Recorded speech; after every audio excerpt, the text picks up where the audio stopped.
Well, guys, I know this isn't chainsaw materials, but we're cracking cases. And I just wanted to show you guys what I use for that. It's a Tusk case splitter. And you just center it up on your crank. Find some bolt holes that line up. Screw the studs in, tighten the nuts up. It's got two different size studs. And on these bikes, there is most times there's like a dowel that runs through right here where it connects to the back side of the swing arm. So you really got to pay attention to that spot. And then you really want to run around, just double check and make sure nothing else is holding, because you will break these. Give her a little tap tap.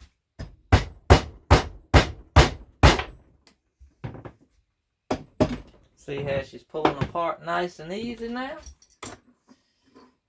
Little to no pressure.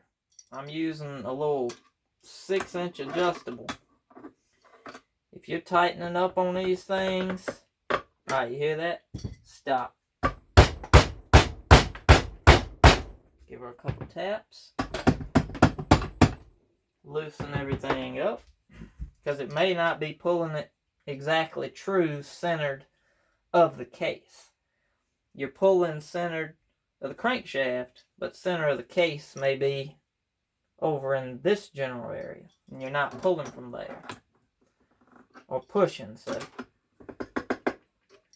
you want to be real careful.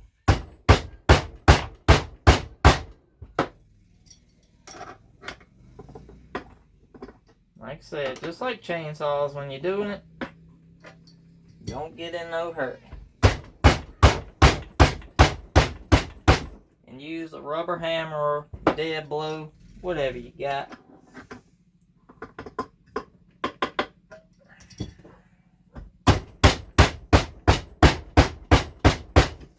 That way you don't mess nothing up. I think we're about getting there. Almost.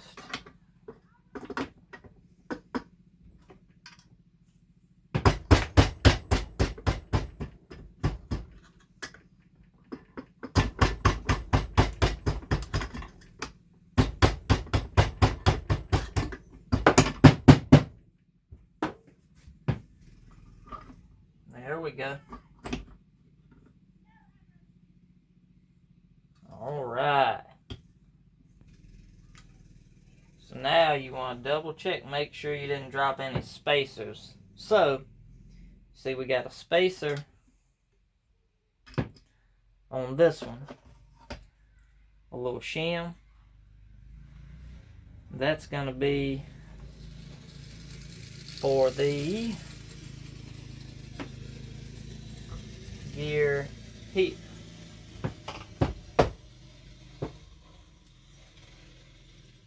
And that coincides. This is your shift drum, shift forks. That's what moves your gears from side to side. They actually ride in the grooves. Dirt bike, you got your shift forks, which are this. And they just slip onto your gears. And you see this one, shift it over, now this one free spins. Shift it that way, now it locks it up. Same with this one. Well, each one of these moves individual each other, and depending on where they go, depends on which gear it locks up, determines what your output shaft speed is. Pretty neat little setup. Simple, elegant, and efficient. Well, guys, that's my knowledge share for you today. Hopefully, if the time comes,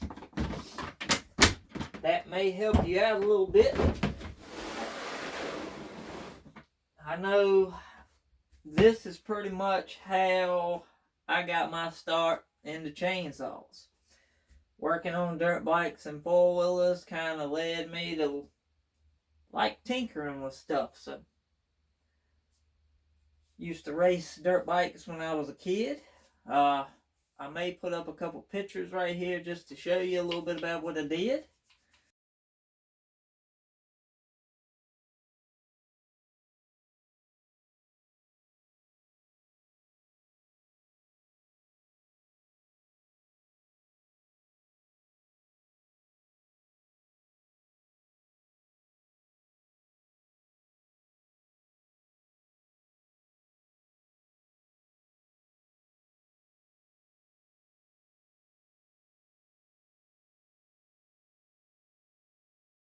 Never went pro or anything, but I got pretty dang good at it, I'll say. If it wasn't for quite a few wrecks, a couple broke collarbones, a broke back, some busted up ribs, and somebody stealing my race bike, I probably would have killed myself on one. So, things they work out in mysterious ways. Good Lord up above's got a plan. He chose for me to not be riding on two wheels anymore. And I still love the two strokes. So that's how I found my love of chainsaws. In case you were ever wondering, that's how I got in it. Messing around with this stuff right here. If I knew then the stuff that I know now about two strokes, it would have been a totally different ball game then. And we did get us a chainsaw. I'll show you. I am kind of happy about it. We did get us a Poulan 3750 bad boy. This thing's in pretty decent shape. I ended up having a new 20-inch 3/8 pitch Poulan bar. My last one that I got. We test ran it. We got this one, and the cylinder was pretty much fried on it. I had another 60cc cylinder here for it. So I went ahead and put that on, and it was the one that had, this one had the impulse on the cylinder, and the other 60cc cylinder that I had the impulse on the case. So we had to drill the base of the cylinder and put the impulse tube in that. But in all other aspects, now this thing is in pretty tip-top shape. I ended up selling my other bad boy. I kicked myself in the butt for it. I finally found this one. Needed a little work, but now she's back to golden standards. I'm sure she'll fire right up.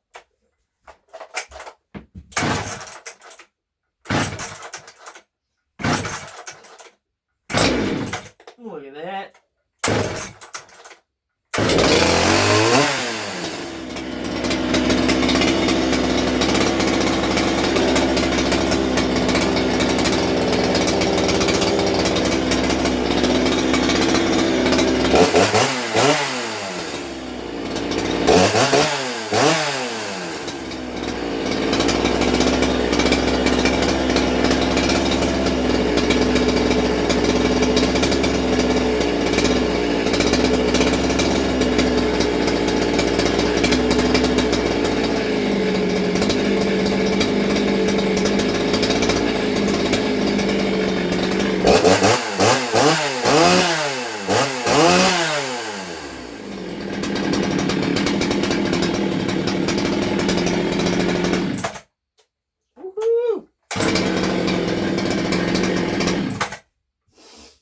But yeah, man, I'm excited about this.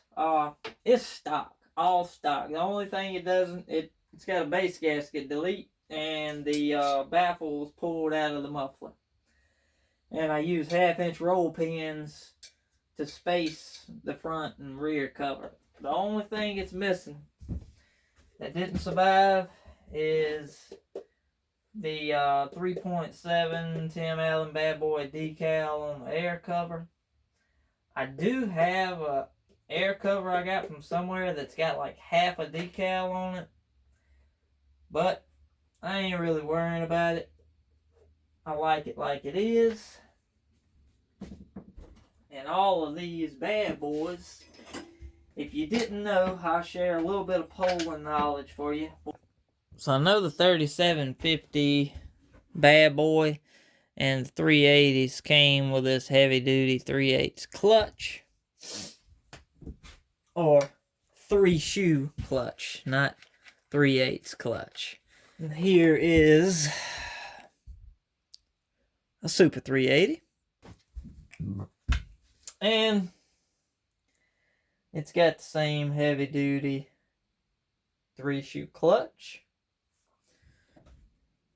and like your standard 330s, they come with the longer dog. And most of your 3450s, the 3450, the 3500, the 365, 336, all of the high top saws, for the most part, typically come with that clutch. It's got the 2-shoe. I can say I've ran these 2-shoe clutches on ported saws, and I've never had them slip that I know of. So does the 3-shoe benefit more than the 2? I would say on a stock saw, absolutely no, because I think that's way more than enough clutch for a 60cc saw. I think that's enough clutch for probably 80 cc's. But it is heavy duty. It'll take a little bit more torque before she gives up. But that's a little bit of differences in the 380s, 3750s, 330s, that line of saws. And this thing hit the jackpot on this, I ain't gonna lie. It doesn't have the original bar, but we got us a dang bad boy back in the collection. And I keep the bad boy sitting beside the wild thing.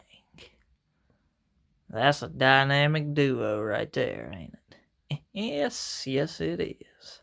Have a great rest of your work week. Stay safe. Dubs, we out.